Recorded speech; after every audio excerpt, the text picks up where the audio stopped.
Jadi begini, ada cerita kiai yang saya paling nggak suka, tapi saya harus mendengar karena ini cerita kiai. Tapi saya nggak suka, tapi harus didengar.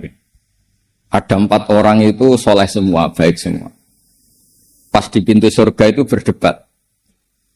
Kata yang paling miskin itu saya dulu, karena fadilahnya orang miskin itu keren, nggak ada yang bisa dihisap karena tidak punya apa-apa, mau diaudit apanya. Kata yang kaya, ya saya dulu karena yang bisa nyumbang pondok, nyumbang macam-macam itu saya. Kata yang tadi kata Gus Yofur, patriotik. Saya karena saya yang pejuang. Lah kiai itu biasanya diem aja karena mau ngomong itu serba salah. Akhirnya malaikat Jibril, ini cerita kiai. Kamu boleh nggak percaya juga nggak apa-apa kan? Nggak wajib diimani cerita ini. Juga tidak merugikan saya kamu percaya tidak percaya. Malah kalau percaya ngundang lagi merugikan saya. Kata Allah, coba Jibril itu kamu leret. Orang fakir, kamu tahu fadilahnya keutamaan orang fakir kata siapa? Kata Pak Kiai.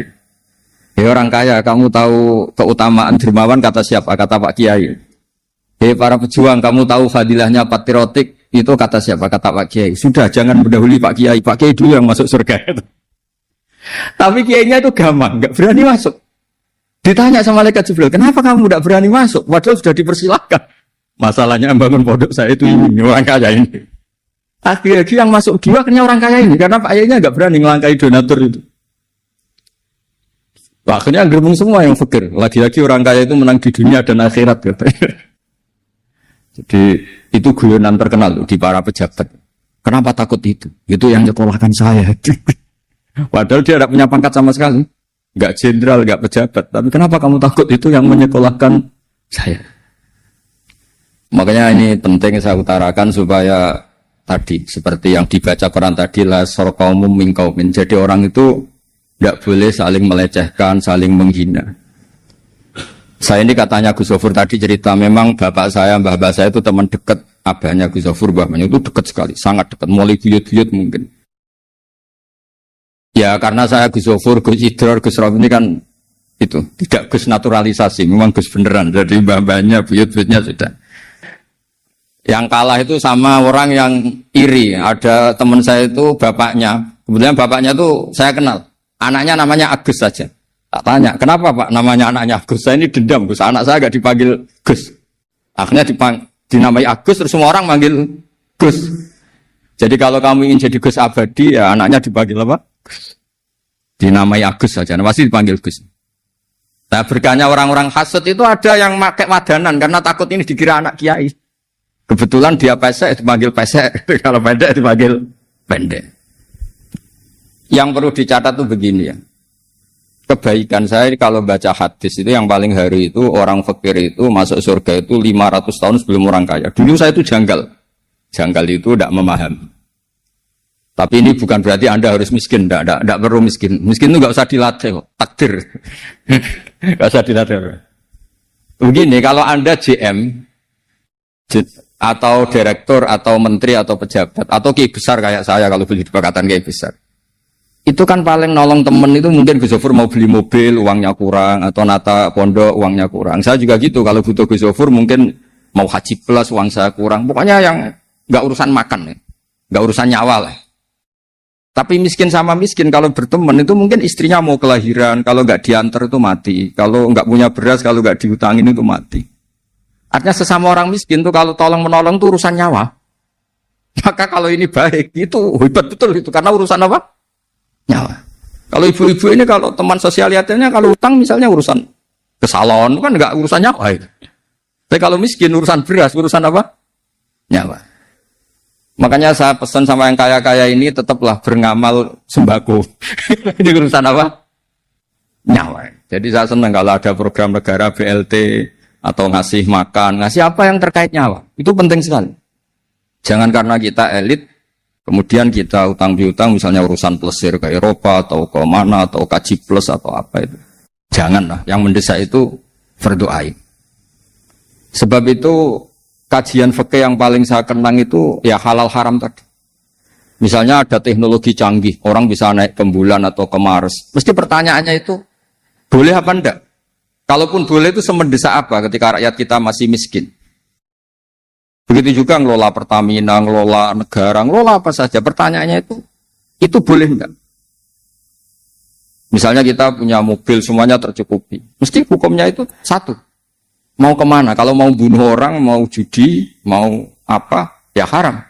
Jadi kalau mau pengajian, mau baik, ya baik. Jadi teknologi apapun itu harus dibawa konstitusi halal atau haram. Karena nggak ada prestasinya sama sekali. Kita punya mobil mewah, punya uang banyak, punya ajudan banyak. Ternyata itu menjadi alat kita durhaka, alat kita maksiat. Nggak ada gunanya semua. Tapi sebaliknya, kalau itu untuk kebaikan, ya baik. Sebab itu saya pernah ditanya sama seorang dosen, kenapa sih dalam Islam selalu yang dibicarakan halal haram? Karena kita naik bulan, naik ke Mars, atau kita diam di bumi. Yang ngatur kita, yang menjadikan kemaslahatan kita itu hanya satu. Kalau halal ya maslahat, kalau haram itu matur. Nah, kalau halal yang sempurna itu tidak bisa, tadi Pak Aribo cerita yang masalah tajrid asbab, setidaknya tidak mengganggu. Saya pernah ngisi acara, kebetulan derek Pak Kuras di UGM, saya cerita, Indonesia itu untuk runtuh itu gampang, separuh negara maling semua, atau korupsi semua, atau penjahat semua itu, penjara tidak cukup, terus negara kolek. Jadi untuk memuji bangsa ini, bangsa yang baik adalah mayoritas orang Indonesia tidak melakukan tindak pidana. Dan itu awal anak kita tidak jadi terbunuh, harta kita enggak dicuri. Jadi orang tidak melakukan sikap apapun, asal tidak melakukan tindak pidana itu sudah menyumbang kestabilan negara. Makanya ketika Nabi cerita orang baik itu yang nolong orang, yang memberi orang, terus kata Nabi terakhir, kalau tidak bisa semua takufu syarroka anin nas, fa innaha shadaqatun minka ala nafsik. Yang penting potensi jelek kamu jangan menimpa orang lain. Coba ada orang enggak diperkosa, kenapa? Karena nggak ada yang merkosa, nggak mati, karena ada yang bunuh. Jadi inti dari semua kebaikan adalah potensi-potensi kejahatan ini tidak jadi dilakukan. Jadi tidak harus berbuat baik dulu, jangan berbuat jelek dulu. Banyak dalam kaidah fikih disebut darul mafasid muqaddamun ala jalbil masalah. Yang penting dalam aktivitas kita ini tidak menimbulkan kerugian pada orang lain. Coba anak kita selamat karena apa? Keluarga kita selamat karena apa? Teman-teman kita, tetangga kita selamat karena apa? Karena tidak dibunuh, tidak diperkosa, tidak dijamret, tidak dicuri. Nah, saya berharap negara ini juga semua kita menghormati inkifafuhum anis syar atau inkifafuhum anil maksiyah. Bahwa kita ini terima kasih sekali sama semua orang yang tidak melakukan pidana. Maksudnya gini Pak Ridho, Pak Atmaja, jangan nunggu orang baik itu karena dia nyangoni kita, menghormati kita. Itu kayak agak-agak kapitalistik. Muji orang saja kok nunggu orang itu ngasih kita. Coba kalau orang ngasih kita, misalnya Zaid ngasih kita uang 1 miliar.